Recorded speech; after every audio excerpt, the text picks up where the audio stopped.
Salut à toutes et à tous, on se retrouve aujourd'hui pour un nouveau débrief du Real Madrid.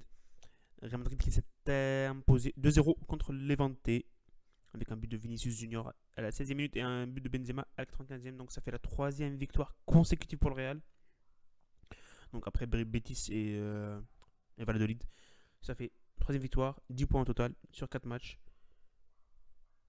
On aurait pu gagner contre Real Sociedad, mais c'est pas mal aussi 10 points.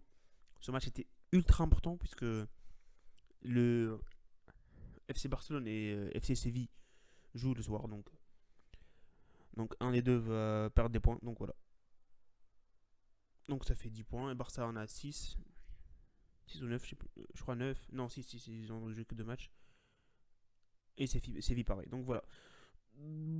Donc les compositions, on a commencé par un 4-3. Comme le match contre. Comme l'entrée vers la 60 minutes contre Valladolid. Donc 4-3 avec Courtois, Varane, Ramos, Mendy, Nacho qui est venu remplacer Carvajal et Odriozola, les deux blessés.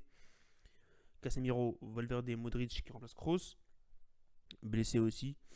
Et en attaque, Benzema, Asensio et Junior, Vinicius Junior, pardon, je lis. L'équipe en face c'était Levante avec Aitor au cage, Clerc, Vezo, Postigo, Miramon en défense, un 4-4-2 classique avec aussi Bardi, Malsa, Vukcevic et Campagna. Et en attaque, Roger et Morales, le capitaine d'équipe. Donc le Real a commencé très dangereuse, a été très dangereuse au début, avec un pressing très très haut pour empêcher les relances adverses et récupérer la balle très très haut sur le terrain, ce qui nous a donné de bonnes opportunités pour marquer. Mais malheureusement, le but est venu vers la.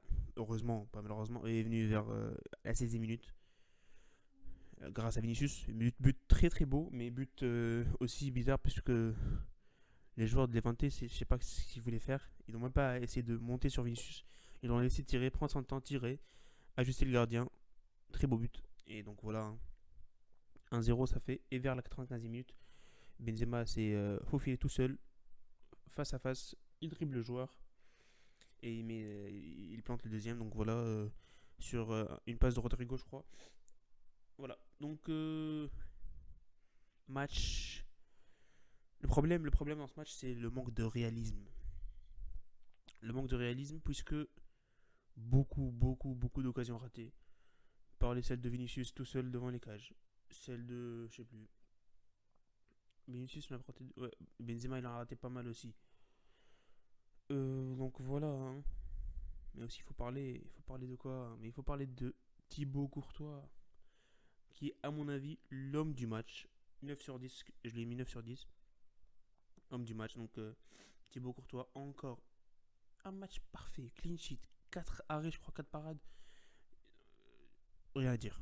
C'est juste Thibaut Courtois, c'est le meilleur gardien au monde. À mon avis, c'est le meilleur gardien au monde maintenant, en ce moment. Peut-être Neuer avec, mais c'est les deux incontestablement.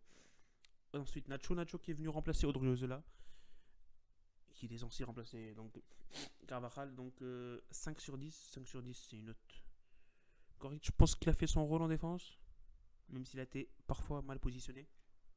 Mais c'est un match normal, donc c'est pas un match catastrophique.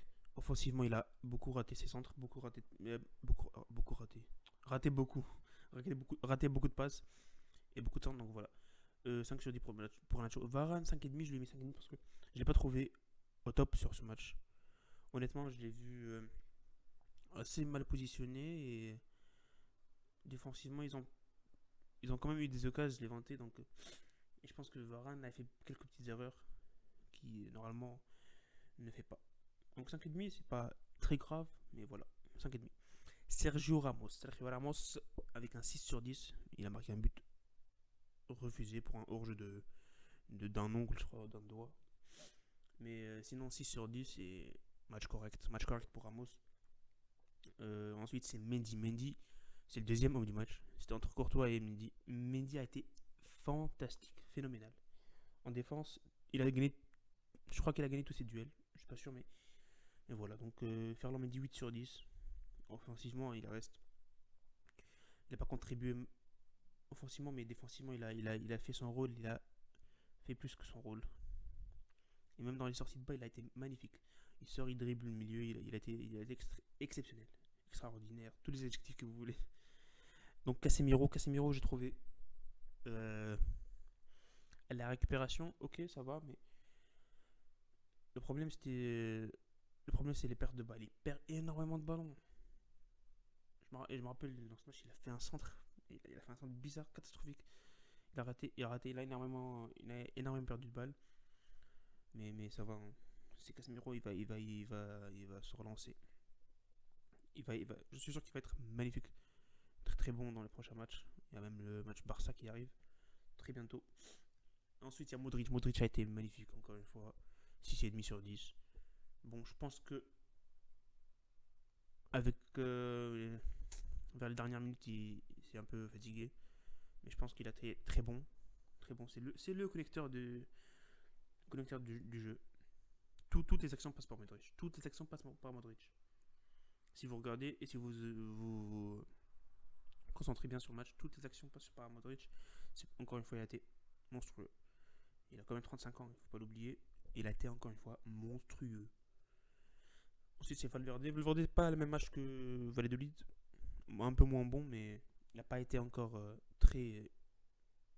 Il n'a pas été davantage, je veux dire. Il n'a pas été très présent dans le terrain. Mais il a fait son rôle et c'est suffisant. Et voilà, donc ensuite, c'est Vinicius, le buteur. À part le but, pour Vinicius, je trouve qu'il a pas fait un match fou. Un 6,5. Avec le but, il aurait pu marquer un doublé même. Il a raté un tir. Il a raté un but avec les cages vides. Mais bon, 6,5, c'est pas la fin du monde. Donc voilà, Vinicius 6,5. Ensuite, Asensio, j'ai mis 6,5. Il n'a pas marqué de but, mais il a très bien joué. Techniquement, c'était le joueur le plus à l'aise aujourd'hui. Il a été au-dessus du lot. Et donc voilà, Asensio 6,5. Très bon match. Bon match, on va dire bon match. Pas très bon match. Il manque le but ou une passe. Ensuite, Benzema. Benzema, il rentre dans la légende. Certes, 250e but pour le Real. Tout ce que vous voulez. Mais ce match a été catastrophique.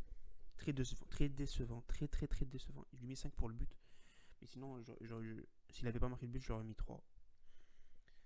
Et j'espère que le compteur va commencer. Il va se lancer. Donc, j'espère qu'on aura plus ce match. On aura plus ce genre de match catastrophique. Très décevant de Benzema. Mais sinon, match correct du Real. Pas fou. Beaucoup de stress. On aurait pu gagner 5-0. Mais encore merci Courtois. Courtois, merci encore une fois. Il a fait un arrêt du pied magnifique. Dévié. C'était Casemiro qui avait dévié. Donc je pense que le Real méritait les 3 points. Mais on a beaucoup souffert vers la fin. Donc on espère que le prochain match sera. On évitera ce genre de choses. Il faut toujours essayer de plier le match le plus tôt possible. On aurait pu le faire avec Vinicius, Benzema plusieurs fois. Mais malheureusement,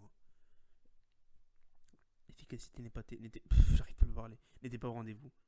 Donc voilà, et pour les tops et les flops, j'ai mis Courtois Mendy. Comme vous le savez, ils ont été magnifiques. Bon, Nacho, peut-être que je l'enlève, mais offensivement, il a pas apporté beaucoup de choses. Mais défensivement, il était correct. Mais Benzema aussi, flop. Bon, à part le but, il a pas fait grand-chose. Bon, on peut dire qu'il n'y a pas trop de flop aujourd'hui. Flop, voilà. Donc Nacho et Benzema, c'est entre parenthèses. Et enfin, on se retrouve pour le prochain match dans 2 semaines, parce que non, dans 11 jours. On est quoi aujourd'hui? Pas dans 11 jours. On est le 4, donc dans 14 jours. Dans 2 semaines, voilà. Dans 2 semaines, Real et Cadiz. Un promu, donc après la trêve internationale. Donc voilà. On se retrouve le 18 octobre. Salut!